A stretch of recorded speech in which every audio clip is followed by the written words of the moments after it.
Times, qui donne cette information, cite des sources proches du gouvernement britannique.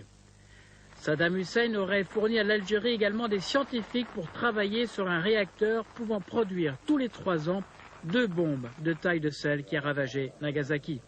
Le matériel aurait été convoyé par camion jusqu'en Jordanie, déjouant les contrôles des Nations Unies, embarqué vers Alger pour être acheminé vers la centrale algérienne d'Ain Oussera, située à 150 km au sud d'Alger.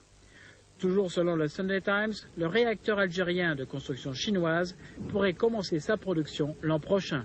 L'Algérie est le seul pays musulman à capacité nucléaire à avoir refusé de signer l'accord international de non-prolifération nucléaire. Londres craint ce soir que l'Algérie et l'Irak soient en mesure de construire la première bombe atomique musulmane. Et en 1989, l'Algérie a même inauguré PRIA qui produit l'uranium naturel et le plutonium nécessaires à la fabrication de la bombe. Aujourd'hui, on sait aussi que l'Iran, qui soutient de nombreux mouvements intégristes à travers le monde, veut acquérir cette bombe nucléaire. Alors il n'y a plus qu'à espérer qu'en cas de raz-de-marée intégriste en Algérie, auquel vous faisiez allusion à l'instant, eh bien il n'y aura pas un axe Téhéran-Alger qui serait dangereux pour le monde arabe et pour l'Occident. Merci beaucoup, Christian. En France, maintenant, Paul Touvier, le chef de... Qu'une turbine à vapeur. En réalité, plutonium nécessaire pour la fabrication d'une bombe atomique.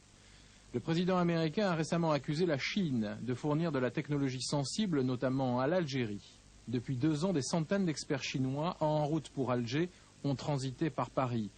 On sait de bonnes sources que les Chinois conseilleraient les Algériens pour adapter des ogives nucléaires sur les missiles Scud, semblables à ceux que Saddam Hussein tirait sur Israël il y a à peine 1 an.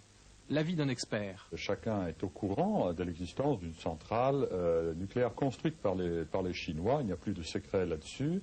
Mais l'Algérie a accepté que l'Agence internationale pour l'énergie atomique de Vienne soumette cette centrale à des vérifications, à des contrôles.